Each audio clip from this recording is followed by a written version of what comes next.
Buenas tardes para todos.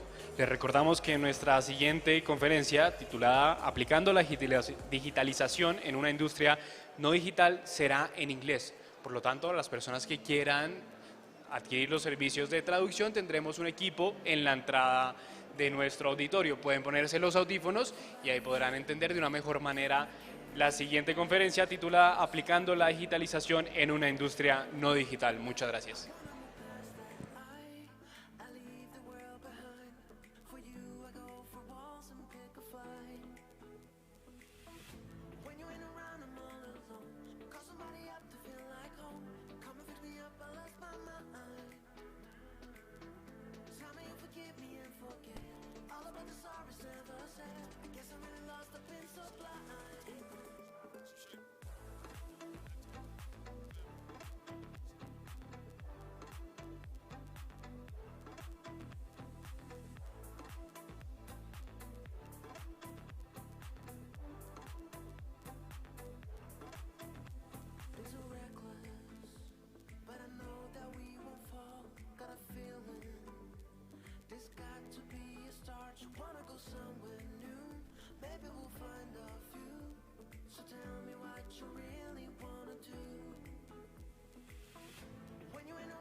Searching for something that doesn't exist,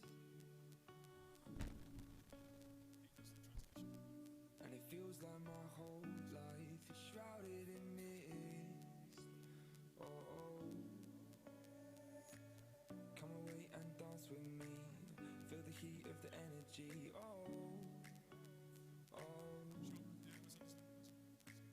Run away and find your space, nothing matters anyway. You know that we could be the kings and queens. You don't have to be alone, and I might be what you need. When I'm with you, anywhere feels like home. Like home.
Muy buenas tardes para todos. Les recordamos que esta conferencia será en inglés, por lo tanto, afuera del auditorio encontrarán un servicio de traducción que les podrán prestar unos audífonos, ya que tenemos la disposición de una traductora allá en la parte de atrás, como ustedes podrán ver. Entonces las personas que no tengan un buen manejo de inglés pueden acercarse, pedir sus audífonos y ahí podrán escuchar de muy buena manera la conferencia. Al final de la misma habrá una ronda de preguntas que se le traducirán al conferencista. Muchas gracias.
Buenas tardes para todos. Les damos la bienvenida a todos los asistentes a Colombia 4.0. Muchas gracias a quienes nos acompañan de manera presencial aquí en Corferias. También a los que nos acompañan de manera virtual a través de nuestra transmisión vía streaming en la página web www.col40.co. Este es el evento en donde somos digital y lo hacemos real. Aquí encontrarán los mejores speakers del sector TIC y de la industria creativa digital en un solo lugar y de manera gratuita. Este evento, organizado por el Ministerio de las Tecnologías de la Información y las Comunicaciones, impulsa la transformación digital y la apropiación de nuevas tecnologías, dando a conocer la experiencia de personas que lograron que sus ideas en el mundo digital se convirtieran en una realidad que transforma su vida y su entorno. Vive el mundo de la innovación y la tecnología que nos está haciendo cada vez más grandes y mejores. Daremos inicio a la conferencia Aplicando la digitalización en una industria no digital. Nuestro invitado en la tarde de hoy es Matthew Watson. Él es Head Digital Enterprise Go-to-Market en Siemens Digital Industries. Matthew es responsable de permitir que los equipos de venta regionales promuevan y vendan soluciones empresariales y digitales a sus clientes. Tiene más de 20 años de experiencia en Siemens en una variedad de roles que incluyen finanzas, comercio, negociación de contratos y consultoría. Posee conocimientos en varios campos que también incluyen industria, energía, infraestructura, inteligencia y digitalización. Ha disfrutado de largos periodos tanto en la región de ventas como en la sede central. So, welcome Matthew.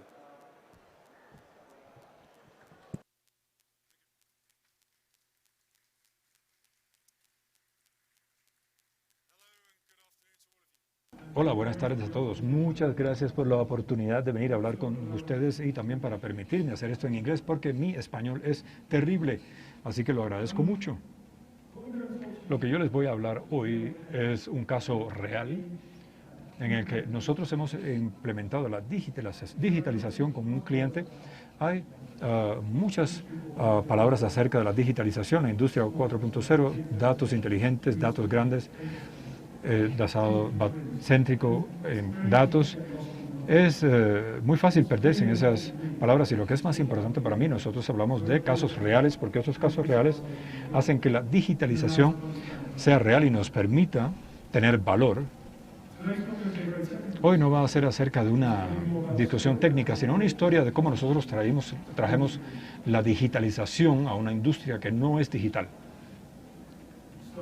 Así que, como yo mencioné, yo soy de la compañía Siemens, que es una compañía alemana grande. Algunos de ustedes ya han escuchado acerca de Siemens, saben lo que hacemos, pero en caso de que no lo sepan,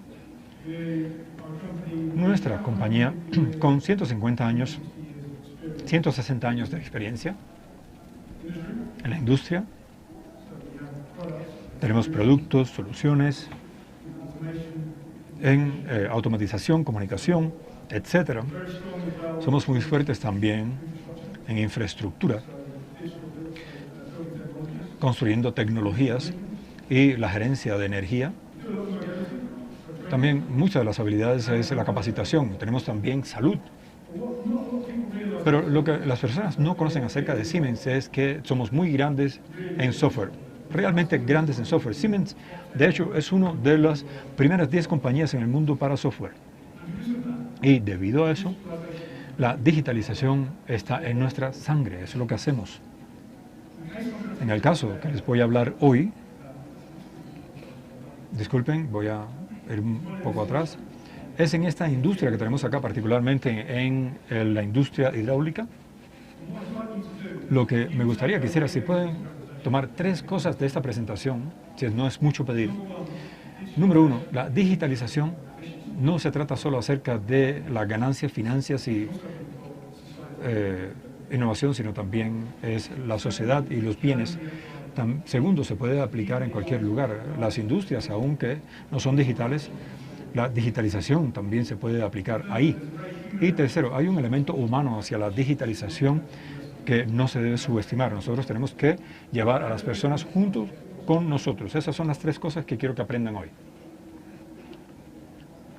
Entonces, en nuestro caso, toma lugar en el Reino Unido. El Reino Unido es donde yo vengo originalmente. Es una roca pequeña en el Océano Atlántico. Nosotros somos famosos por una gran cantidad de cosas. Mala comida, mal clima y mal equipo de fútbol. Pero también la reina, Elizabeth II. Ella celebra ya sus 70 años de ser reina, que es algo muy bueno. Lo que no se conoce tanto, y yo creo que es más interesante, es el sistema hidráulico en los Estados Unidos, la red hidráulica, la industria hidráulica. Es muy antigua, realmente antigua. Si nosotros pensamos en la reina, tenemos que regresarnos 1, 2, 3, 4, 5 reinas y reyes para llegar al punto en el que la industria hidráulica se creó, la que tenemos hoy.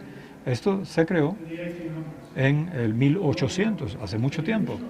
La infraestructura es vieja, realmente vieja, y eso nos da una cantidad de problemas en el Reino Unido.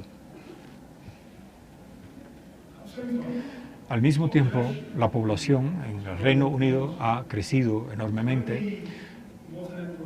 Cuando la red hidráulica se creó, había unas 20 millones de personas en el Reino Unido. Eso ha crecido en el tiempo. Hasta hoy que tenemos 67 millones. No solo la infraestructura es antigua, está bajo presión, porque más personas necesitan agua potable y tenemos que deshacernos del agua sucia. La red está bajo una gran presión.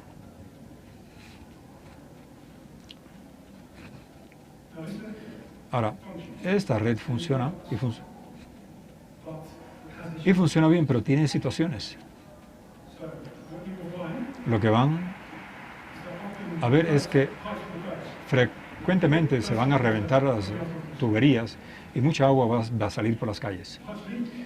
Hay fugas, mucho del agua se pierde antes de que se le brinde a las casas, a los clientes, a las personas normales como ustedes y yo. De hecho, 20% del agua que se brinda en el Reino Unido se pierde antes de que llegue al cliente. Y solo para mantener esa red, esa infraestructura, necesitamos emplear a muchas personas para hacer reparaciones, mantenimiento, mucho trabajo, solo para mantener esta red y hacer que funcione. Y eso significa que tenemos que hacer algo disruptivo para los clientes porque estas tuberías explotadas hay que repararlas y las personas ordinarias enfrentan muchas disrupciones y también enfrentan los costos altos. De alguna manera, esto hay que pagarlo y principalmente esto termina en las facturas de las personas, si tú añades la inflación, el costo de la vida que está aumentando, eso es un problema grande.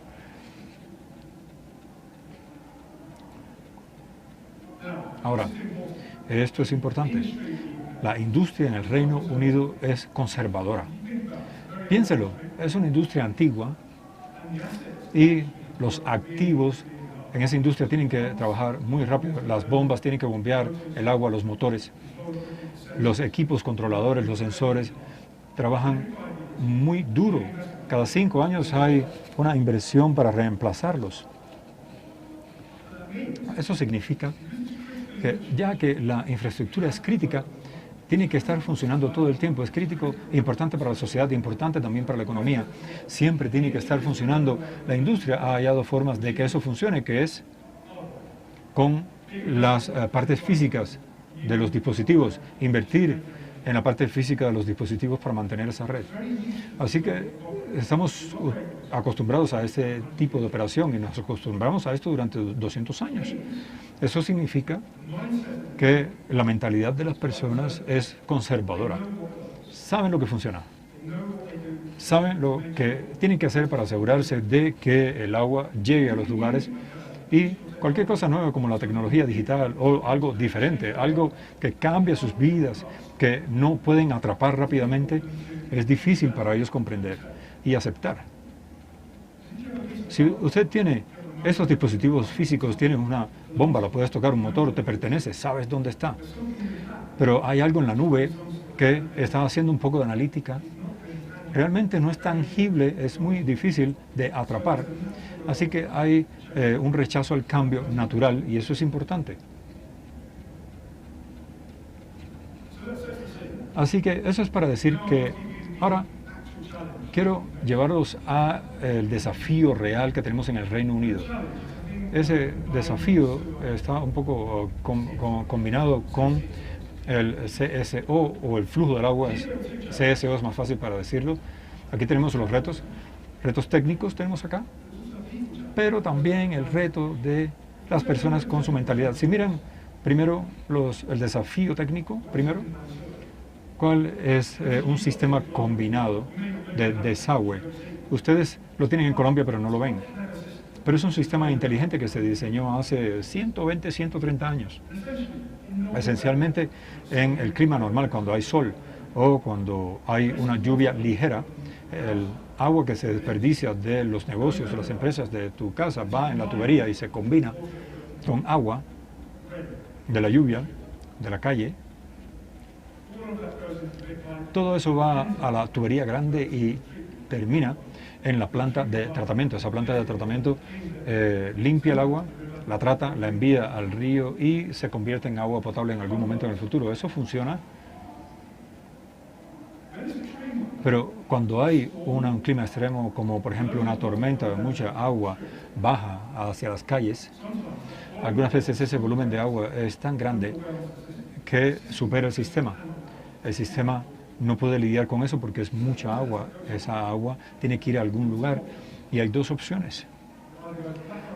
Regresa a tu casa sucia, de tierra, con desperdicio humano, que eso es feo, o va corriente abajo y inunda los sistemas y los sistemas de drenaje no pueden tratar esta agua, necesita acciones durante meses y son millones de dólares de costo. Ninguno de los dos es bueno, así que ¿qué se puede diseñar para evitar esta sobresaturación? Cualquier exceso de agua por el clima extremo se le permite fluir hacia los ríos. Y no es bueno porque hay desperdicio humano en eso, pero es mejor que eso regrese a tu casa o que destruya una planta de tratamiento. Así que todavía hay contaminación, pero bueno, funciona. Este sistema funciona, ha funcionado durante 100 años, está bien, pero las cosas han comenzado a cambiar en los últimos 20, 30 años. Tenemos el cambio climático. Este clima extremo sucede con más frecuencia. Cuando sucede, llueve más agua. Quiere decir que hay más agua que va a los sistemas más frecuentemente. la población también está creciendo. Yo les voy a mostrar, yo les mostré en la tabla, y se utiliza más agua, se lleva más agua al sistema de desagüe. Naturalmente hay más agua en el sistema que tiene que lidiar con él, que está diseñado para menos personas. Pero quizás el problema principal son los bloqueos por el comportamiento humano.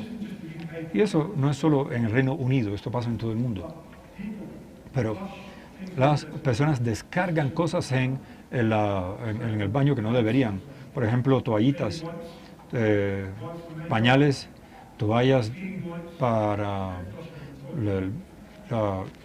que es de uso femenino y otro tipo de cosas. Pero eso se suelta en el sistema. Además de esto, también los desechos de la cocina también los echan por ahí, el aceite, lo echan por la tubería, la comida. ¿Y con qué terminas? Pues la cañería termina con esta cosa horrible, asquerosa de aceite, de pañitos, de cosas horribles, básicamente.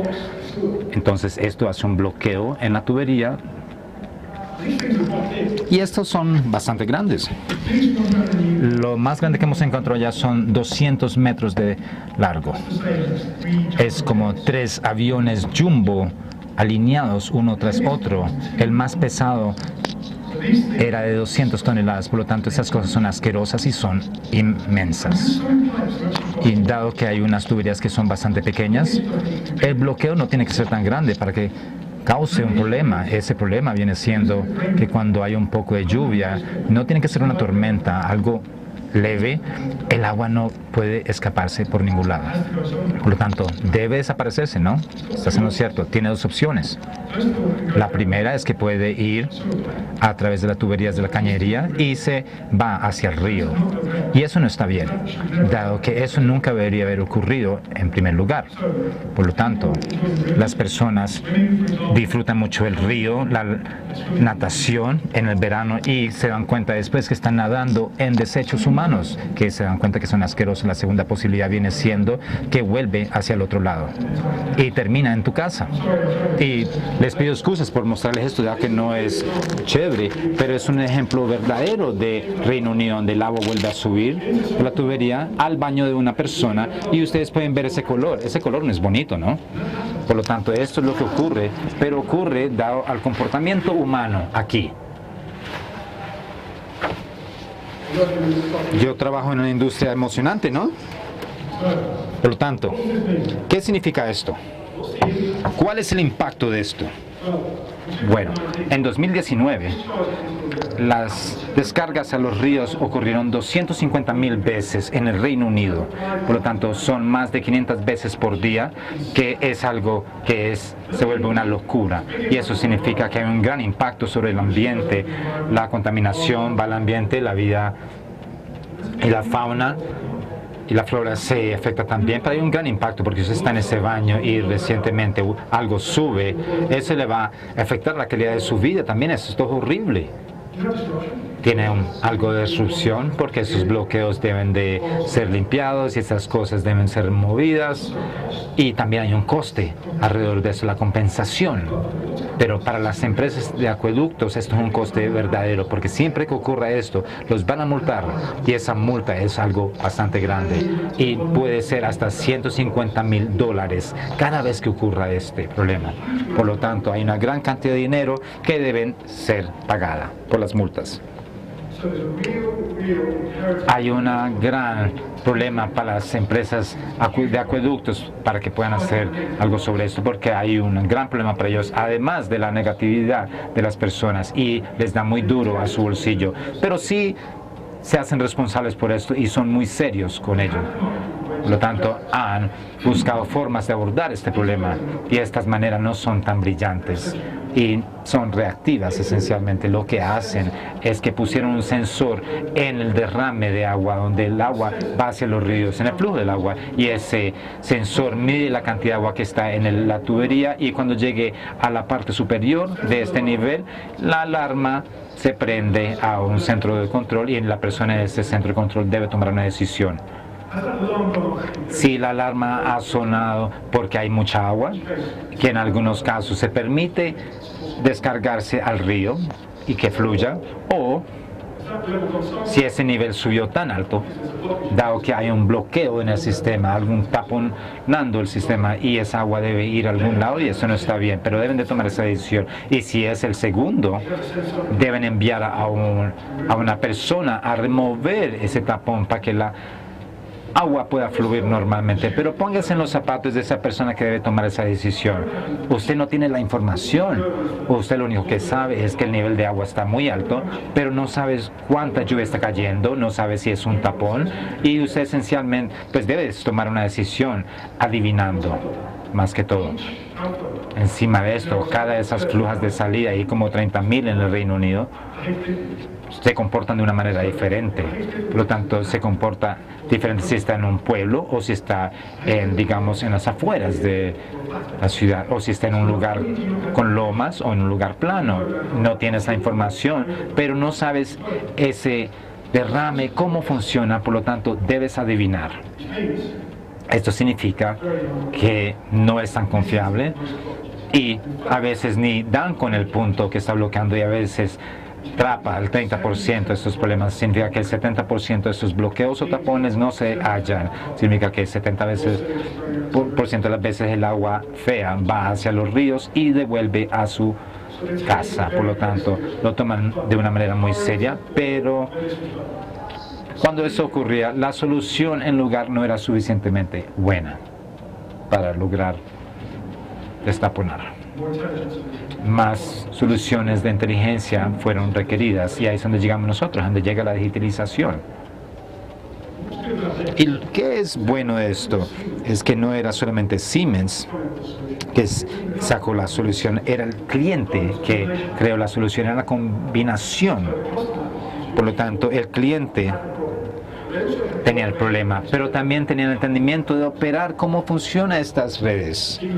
Siemens tiene la experiencia en digitalización y la Universidad de Sheffield tiene mucha experiencia en analíticos y en los modelos y uniéndose y haciendo una colaboración, y el cliente también estando involucrado pudieron lograr diseñar esa solución para asegurarnos que fuera 100% correcta y poder solucionar esto. Es importante decir que tenemos muchos datos que no estamos usando de una manera inteligente. Podemos obtener más inteligencia sobre cosas como la caída de lluvia. Es una gran oportunidad, de hecho, para nosotros utilizar la inteligencia artificial, porque podemos volver en tiempo y entender que lo que ocurrió históricamente con la lluvia, con los niveles en las cañerías, y esto nos permitiría entender cuál es el comportamiento normal de una de esas tuberías y podemos predecir cómo esa tubería debe comportarse bajo la lluvia. También tenemos nuestros sensores en el campo, en esas tuberías. Por lo tanto, cuando combinamos esa información con la cosa, el IoT, siendo el Internet de las cosas, y combinando esto en la nube con este comportamiento predecible, podríamos iniciar a analizar el bloqueo, el tapón, si está en su lugar o no. Por lo tanto, podríamos saber si el comportamiento normal es aquí, en las circunstancias de lluvia normales, y si el sensor está lo mismo, ya sabemos que el sensor o que la tubería está funcionando de una manera normal. Si el nivel predecido está acá y la lluvia está por acá arriba, eso no está actuando de una manera normal y eso significa que quizás tengamos algún tapón. Por lo tanto, ¿cómo es que esto funciona en práctica? Esa es la imagen que deseo mostrarles. La primera parte de esta inteligencia artificial era la predicción, para poder entender cómo la cañería funciona normalmente. Y cuando realizamos eso, es que tuvimos unos datos históricos de las lluvias y también los niveles de la lluvia que caía en esas tuberías, y aplicamos nuestra red a esto y aprendió el comportamiento del CSO, aprendió cómo se reaccionaba diariamente, y era básicamente lo mismo en la base de esa lluvia y basado en los niveles de las tuberías que estuvieran al nivel. Por lo tanto, teníamos el nivel predecido ya, sabíamos cómo tenía que comportarse, pero algo muy importante es que cada ISO se comporta de una manera diferente. Podemos hacer esto para cada uno de estos, pero tenían un comportamiento totalmente individual y pudimos modelar este comportamiento. Lo que podríamos hacer después es tomar estos niveles de agua actuales de los sensores y hacerlo aquí con la inteligencia artificial. Es algo lógico, es una herramienta lógica que compara ese nivel esperado al nivel real. Y cuando podemos hacer esto y monitoreando esto y toda la parte analítica de la nube, podríamos realizar una clasificación y esto lo envía al cliente. Usted ve la parte verde, no hay ningún problema. El nivel predecido está básicamente igual. El color amarillo, cuidado, hay una diferencia y esa diferencia está ahí por un tiempo. O el rojo, tienes un gran problema, es una gran diferencia, por lo tanto, quizás hay una gran oportunidad de que sí haya un tapón. Y ahora la persona está en el centro de servicio, en el centro de controles para ver si pueden enviar a alguien y tienen mejor información para crear esta información. Y tienen el nivel actual del agua y ahora tienen uno predecido, por lo tanto pueden tomar una mejor decisión y pueden decidir si envían a alguien a ver el problema o si una alarma falsa que está sonando. Por lo tanto, esa es la teoría. La pregunta es si funciona. Por lo tanto, para realizar esto, hemos trabajado con nuestros aliados de la Universidad de Sheffield y tomaron 21.000 días de datos de lluvia. Eso es muchos datos y lo hicieron de una manera manual y lo compararon a los datos del cliente, el nivel en la tubería en esos días y si había un asunto o no. Y habiendo tomado este ejercicio, nos dieron la inteligencia artificial y nos preguntaron que hallar esos casos en esos 21.000 días de historia. Eso era un poco preocupante porque no sabíamos qué iba a ocurrir. Teníamos confianza, pero nos dimos cuenta que en 3 casos de cada 1.000 casos hallaban un tapón. Y esto ocurrió en el 30% después, ya era 3 veces mejor. Por lo tanto, eso tiene un impacto real para el nivel de agua actual, porque ya podrían ser más inteligentes y saber el manejo que necesitabas y saber cuándo tienen que mandar a alguien. Ahora, eso depende mucho del cliente, pero ya sabemos que estamos teniendo los tapones que no veíamos antes y ya sabemos cómo ese agua podemos regresarlo sin que la contaminación vaya a su casa o a los ríos. Además de esto, hubo una reducción en alarmas falsas. Es cuando dan una luz roja, pero ellos envían a alguien y no hay ningún bloqueo, ningún tampón, por lo tanto es un gasto de tiempo. Eso bajó un 50%. Ahora somos mejores en la toma de decisiones de cuándo enviar a una persona y qué ellos deben de hacer cuando lleguen a ese lugar. Claro que, y quizás lo más importante, eso va a tener un impacto en la gente, en las personas, tiene un impacto en el ambiente, tiene un impacto en el cliente porque ellos no están recibiendo esa agua cochina en su casa, por lo tanto están felices. Y para la empresa de acueductos es un gran ahorro porque ya no le tienen que pagar esas multas tan inmensas para cuando esto ocurra, por lo tanto pueden gastar el dinero ahora en otras cosas, en otros proyectos de desarrollo. Ahora, en el punto técnico, esto es algo muy bueno, algo que cambió el juego para la industria. Como les mencioné anteriormente, hay un lado humano a eso también, y ese es el caso en ese momento. Porque pensaríamos que con esa solución técnica usted podría ir a cualquier lado y vendérsela a cualquier persona, porque es tan buena en comparación a lo que tenían antes. Pero la realidad es totalmente diferente. La realidad es diferente, dado que no todo el mundo está convencido sobre los beneficios de la digitalización. Nadie ve esto como algo positivo. Puedes proveer todos los números que desees y decir, bueno, esto de hecho sí funciona, pero sabemos que las personas temen a la digitalización y es entendible. Dicen que esta inteligencia artificial es una solución, puede reemplazarme a mí, me puede reemplazar a mí en mi trabajo. Y eso es algo que nos asusta, ¿no? Y nos dimos cuenta que en esta industria la gente también teme eso, que es difícil convencer a las personas. Y la verdad es que nosotros no podemos deshacernos de estas preocupaciones porque son muy legítimos. Lo que sí podemos hacer es tratar de ajustarlas. Algo como un evento aterrador nos permite hacer esto. Y en este caso era que teníamos contaminación yendo hacia los ríos y que iba hacia las casas de nuevo. Por lo tanto, teníamos que solucionarlo.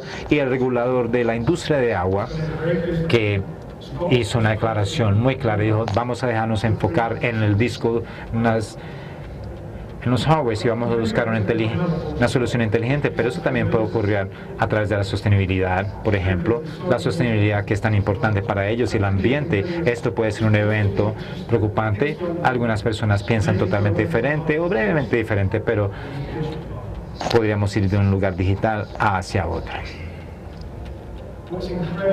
Lo que es muy importante aquí es que también lo podemos comprobar, ya que siempre hablamos de las nuevas redes, de una lógica en la inteligencia artificial, pero eso no significa nada para muchas personas. Es solamente una idea, un concepto, especialmente si existe en la nube, porque es algo que no puedes tocar, es algo como una bomba, un motor que puedas tocar. Por lo tanto, debes comprobarlo, y la manera de comprobar eso es a través de unos pilotos pequeños. Una manera pequeña de hacerlo con el auténtico. Puede comprobar que sí funciona, que puedan ver la función, para que vean que envían los mensajes, ver que están removiendo esos tapones de una mejor manera, y podemos ver el cambio y la percepción de estos gerentes. Y esta tercera parte, que es la credibilidad, que es tan importante. Si hemos desarrollado eso en Siemens y después tratar de venderlo, pues no va a ser nada más que una venta. Ahora que estamos llevando el cliente con nosotros desde el primer día, nos ayudó a diseñar esto con sus necesidades en mente. Ahora tiene una credibilidad totalmente diferente porque es una alianza diferente. Es la tercera parte que viene, que es algo independiente que los que tenemos en la empresa, que es una universidad. Esto nos va a dar un nivel totalmente diferente de credibilidad, y sabemos que es verdad que va a funcionar con esta alianza y con un sistema que va a ser algo bueno para nuestro ecosistema. Y eso es muy importante para nosotros. No podemos lograrlo solos. La verdad es que el apancalamiento de el valor de las alianzas y diferentes personas que nos pueden agregar a algo para poder mejorar las soluciones y implementarlas. Ahora, ¿cuáles otras conclusiones podemos tener? La digitalización necesita un propósito, y ese propósito no es solamente las ganancias, no es la eficiencia, no es el más de ganancias. Puede ser algo totalmente diferente, puede ser algo más basado en la sociedad, y en este caso esto funciona verdaderamente. Y segundo, aún en las industrias más resistentes hay un lugar para la digitalización. La digitalización puede hacer una diferencia. El poder del público, lo que estamos hablando, que si trabajamos juntos con los aliados del ecosistema, sería bueno, porque yo les puedo enseñar algo que ustedes no saben. Y la cuarta parte es un punto central, es que lleven gentes con ustedes. La digitalización puede ser temorosa, pero deben de ser acompañados con personas y también guiarlos al mismo tiempo. Si pueden lograr esto, han hecho bien. Muchas gracias por haberme escuchado. Les agradezco mucho. Si tienen alguna pregunta, por favor, siéntanse libres de hacer preguntas. Si tienen preguntas, pueden Si alguien tiene una pregunta, pueden hacer la mano. If you have any questions, you may.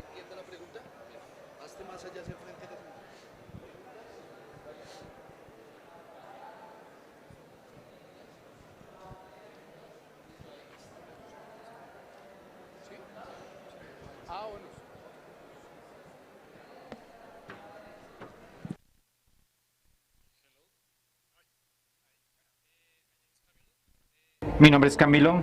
¿Cuánto tiempo demoraste? ¿Cuánto tiempo tomó la transformación? ¿Cuánto tiempo tomó la transformación? Y otra pregunta sería, cuando usted dice que usted realizó un piloto, ¿usted lo implementó en un barrio o un pueblo o algo así? ¿O si lo implementaste en Londres, digamos? Muy buenas preguntas. ¿Cuánto tiempo nos tomó? Quizá nos tomó más de lo que esperábamos, dado que cuando estás construyendo algo como una red nueva y debes basarte en el internet, te das cuenta que hay cosas que ocurren mal, que tienen unos bugs. Y nos tomó alrededor de 18 meses desde el inicio de la co-creación hasta la implementación a través de la red, que es un tiempo justo. Me gustaría haber hecho más rápido, pero esa es la realidad. La segunda pregunta sobre el piloto. Bueno, se hizo en un ámbito o una zona pequeña, no se hizo en uno de los pueblos principales, pero pudimos comprobar de las partes menos críticas de la red, y después se puede implementar en las ciudades más grandes, y eso es lo que nos ayudó a hacerlo ahora en esos lugares como York, como Hallenberg, pero se realizó las primeras pruebas en una manera pequeña para probar que la tecnología sí funcionaba. Gracias. Hola. Como acabas de mencionar, y primero que todo les agradezco mucho estar aquí, usted dijo que las mejores ideas a veces son las más difíciles de vender. Y si hay un consejo, solamente un consejo que usted nos podría dar a nosotros, para las mejores ideas que siempre salen con este desafío, ¿cuál sería? Uno de los desafíos, un consejo que usted nos podría dar a nosotros con las mejores ideas. Una muy buena pregunta. Creo que el éxito de esta fue que tomamos el cliente con nosotros desde el inicio, y era un papel en blanco y no sabíamos. Y desde el inicio nos dimos cuenta que ellos eran un aliado del ecosistema y hicieron una red nueva, nos hicieron con todas esas lógicas que necesitamos, y fue importante haberlos traído. Y también invirtieron en ese proyecto y tenían un deseo real para verlo también, así como nosotros. Por lo tanto, ese sería el mejor aprendizaje que tuvimos en este periodo. Buenas. Hola. Hola, Matthew. Un gusto conocerte. Tengo una pregunta. Es más sobre su trabajo, sobre sus funciones. No sé si es el mismo concepto del go-to-market que nosotros trabajamos en B2B, en el desarrollo de B2B, en el desarrollo de sus productos. Ustedes tienen la comunidad que anima este desarrollo, el mercadeo. No sé si eso es algo que usted hace en Siemens o si es algo totalmente diferente. Es una curiosidad nomás. ¿Qué es lo que haces ahí en Siemens? Pues es una muy buena pregunta y es muy difícil preguntarle. Cuando hablamos del go-to-market es una gran gama de cosas. Es el mercadeo, son las ventas, asegurándonos que tenemos los planes de desarrollo de clientes en su lugar, pero detrás de esto debemos tener estas soluciones sencillas o decentes, por lo menos un portafolio decente. Y cuando ya tenemos un jefe de ventas de la parte del área comercial que entiende lo que necesita el cliente, es la única manera que podemos tener ese éxito. No sé si eso te responde tu pregunta, pero perdón, no está usando el micrófono para poderle traducir. Debe utilizar el micrófono, el sonido nos llega a la cabina de traducción.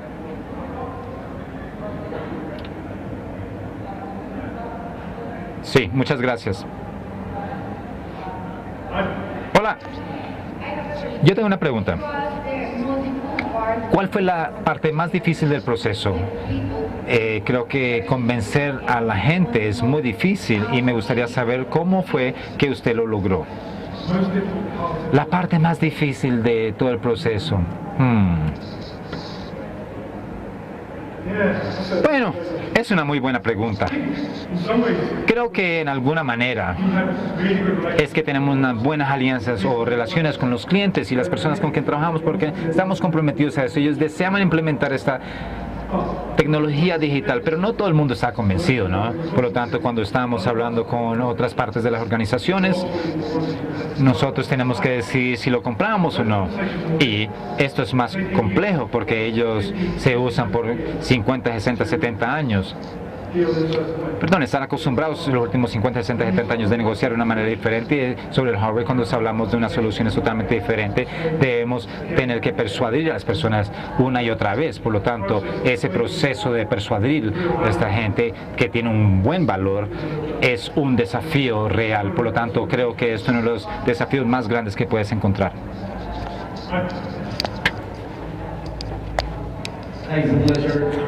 Es un placer de tenerte aquí en Colombia. No sé si estás encargado de Siemens Colombia o en Latam, pero me gustaría saber si Siemens está implementando ese tipo de tecnología en Colombia, en los acueductos de Colombia, en Bogotá o en otras ciudades de Colombia. Gracias.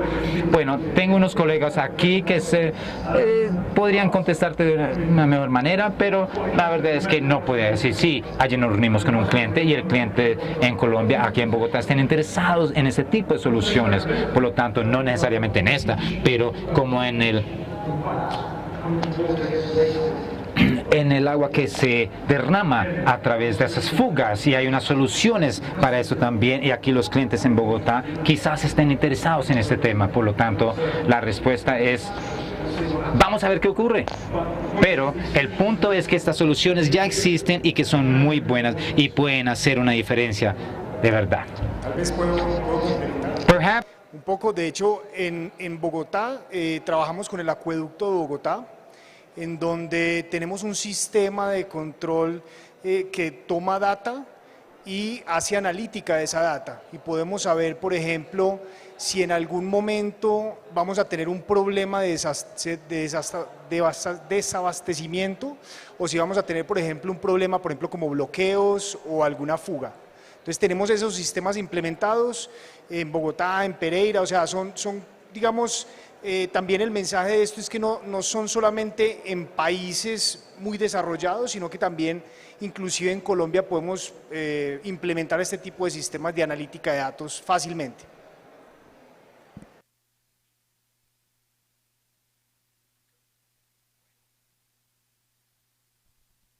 ¿Alguna otra pregunta? Perdón, por tiempo ya tenemos que cerrar las preguntas, pero afuera pueden seguir haciéndole preguntas a Matthew. Matthew, thanks for your time.